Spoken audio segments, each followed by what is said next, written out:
নমস্কার বন্ধুরা, আশা করি তোমরা সকলে খুব ভালো আছো। আমার আজকের ভিডিও 13ই ফাল্গুন উপলক্ষে যাদবপুর শ্রী শ্রী কৈবল্য ধামের সম্পূর্ণ অনুষ্ঠান। আজ হলো 12ই ফাল্গুন উপলক্ষে রয়েছে শ্রী শ্রী যাদবপুর শ্রী শ্রী কৈবল্য ধামের বার্ষিক উৎসব। তো আজকে আছে গঙ্গা নিমন্ত্রণ। তো আমরা আজকে গঙ্গা নিমন্ত্রণে যাওয়ার জন্য প্রস্তুত।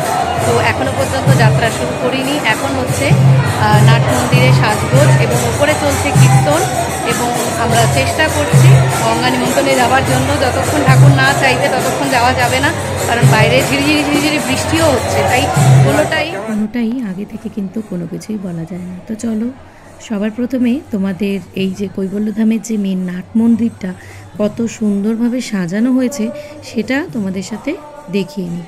খুব সুন্দরভাবে কিন্তু এখানে সাজানো হয়েছে, পুরো থিমটা রেখেছে আমার যেটা মনে হয় বসন্তের ছোঁয়া। কারণ এই হলুদ আর সাদার কম্বিনেশনে যে সুন্দরভাবে নাট মন্দিরটা সাজিয়েছে, অসাধারণ সুন্দর। আর এখানে রয়েছে ষষ্ঠীতলা, সেখানে রয়েছে শিবলিঙ্গ, সেই জায়গাটাকেও কিন্তু খুব সুন্দরভাবে কিন্তু সাজানো রয়েছে।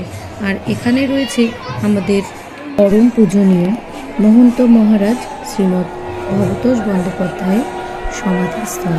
তো এখানেই ঠাকুরের সচিত্রে তিনি নিজেকে সমাধিস্থ করেছেন এবং এখানে খুব সুন্দরভাবে সাজানো রয়েছে।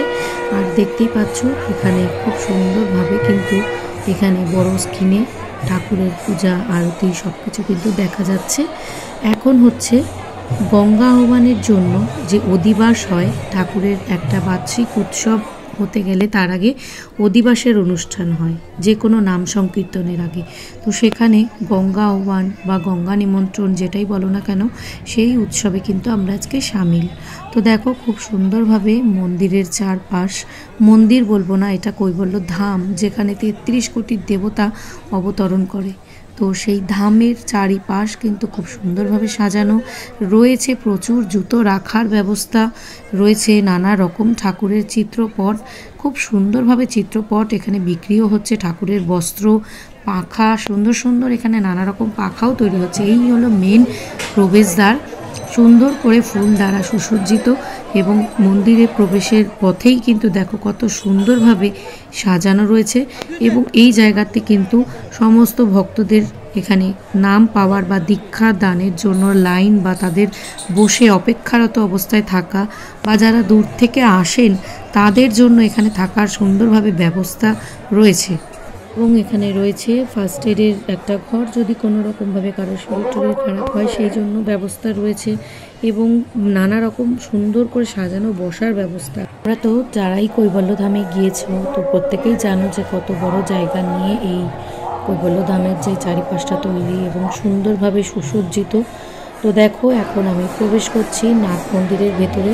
নাট মন্দিরে প্রবেশের পথেই বাঁ দিকেই রয়েছে প্রণামীর কাউন্টার। আর এখন আমার বোন এখানে সুন্দরভাবে ঠাকুরকে সুন্দরভাবে সাজানো রয়েছে, এবং ঠাকুরের সিংহাসনটাও খুব সুন্দর করে সাজিয়েছে ফুলের মাধ্যমে, অপূর্ব সুন্দর লাগছে দেখতে। আর একদম মনে হচ্ছে যেন রাজবেশে বসে আছেন তিনি সব সময়, অপূর্ব লাগছে দেখতে। তো আমি 12ই ফাল্গুনের অনুষ্ঠান সূচি তুলে ধরতে চেয়েছি। তো দেখো এখানে ঠাকুরের চরণ নিয়ে যাওয়া হচ্ছে নাট মন্দিরের উদ্দেশ্যে, এবং এখানে সমস্ত যে পটচিত্র রয়েছে সেগুলোকে নিয়ে যে নাট মন্দিরের ভেতরে ঠাকুরের যে 4টে আসন করা হয়েছে সেখানে বসানোর জন্য সবাই এখানে কিন্তু পটচিত্রগুলোকে নিয়ে যাচ্ছে সুন্দর নাম সংকীর্তনের মাধ্যমে।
গেছি বাবুঘাটে। তো এখন হবে গঙ্গা নিমন্ত্রণ এবং জল ভরা, সমস্ত কিছুই হবে। চলো সমস্তটা তোমাদের সাথে শেয়ার করছি।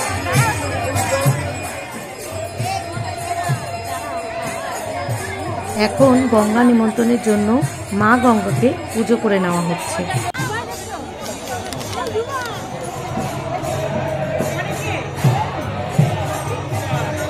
সাথে চলছে অপূর্ব নাম সংকীর্তন, আর এদিকে চলছে গঙ্গা পুজো।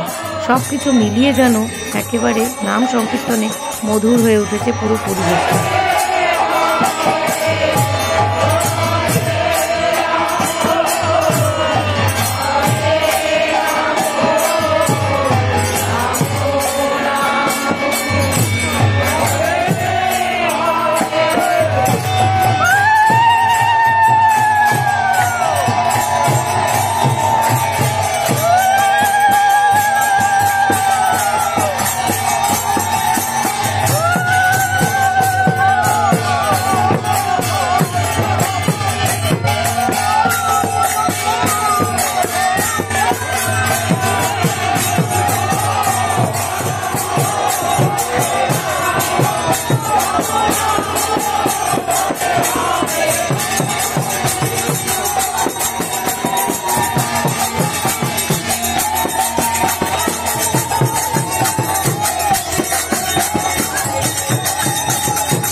করে এখন আমরা চলছি কালীঘাট মায়ের মন্দিরে। সেখানেও হবে মায়ের দর্শন এবং নাট মন্দিরে বসে হবে এখানে মহানাম সংকীর্তন। ঢোকার পথেই জয় জয় বজরংবলীর নাম নিয়েই কিন্তু দর্শনটা শুরু করলাম, আর এইখান থেকেই কিন্তু মায়ের প্রবেশ পথ। তো চলো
এদিকে চলছে নাম সংকীর্তন, আমরা সকলে মিলে চলছি মায়ের গর্ভগৃহের উদ্দেশ্যে। সবশেষে এখানে বাবার দর্শন করে তারপরে কিন্তু আমরা এখান থেকে রওনা দেব আবার যাদবপুর শ্রী কৈবল্যধামের উদ্দেশ্যে। তো দেখো এতক্ষণে কিন্তু ঠাকুরকে সুন্দর করে বসিয়ে খুব সুন্দরভাবে কিন্তু ঠাকুরের এখানে সন্ধ্যার যে সত্যনারায়ণ সন্ধ্যারতি সমস্ত কিছু কিন্তু চলেছে। আমার আজকের ভিডিওটা এই পর্যন্তই রাখছি। সকলে ভালো থেকো। আবার কালকে যেহেতু 13ই ফাল্গুনের দিন যতটা পারবো শেয়ার করার চেষ্টা করবো।